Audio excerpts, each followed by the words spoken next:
Ana zapisni yoqdik. Xo'p, assalomu alaykum. Xayrli oqshomlar. Bugun beriladigan ma'lumotlar juda ham foydali bo'ladi inshaalloh. Yaxshi eshitinglar va albatta harakat qilinglar ko'proq odamlarga yetkazishga yaxshi narsalarni. Bizning taqdimot bugun har hafta bizda seshanba kuni umumiy taqdimot bo'ladi. Bu yerda asosiy birinchi ilmlar, birinchi ma'lumotlar beriladi. Va birinchi kirgan odamlarga bu ko'proq qiziq bo'ladi va albatta mana shuni eshitgan odamlarga yana bitta takrorlash, taqdimotlarda buni odamlarga yetkazishga informatsiya ozgina ko'proq va inshaalloh foydali ilmlarni olasizlar. Xo'p, ismim Naimbek Samiyev. O'zim shifokorman, teri tanosil kasalliklari bo'yicha Toshkent viloyati teri tanosil shifoxonasida ishlaganman 2003-yil.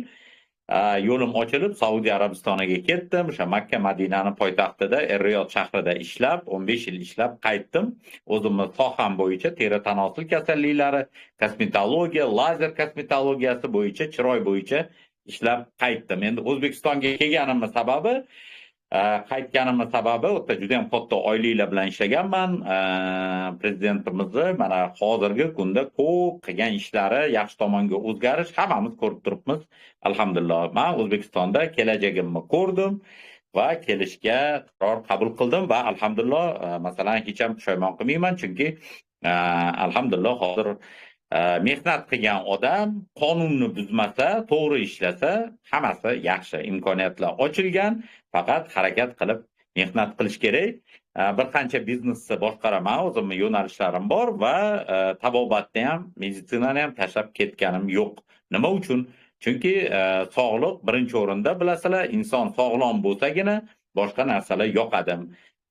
Haligi hazilkash hazili ham, to'y ham, sog'lom bo'lsangiz sayohat ham yoqadi, umra hajga ham bemalol chopqillab borib, o'sha ibodatlaringizni yugurib borib, yugurib kelasiz.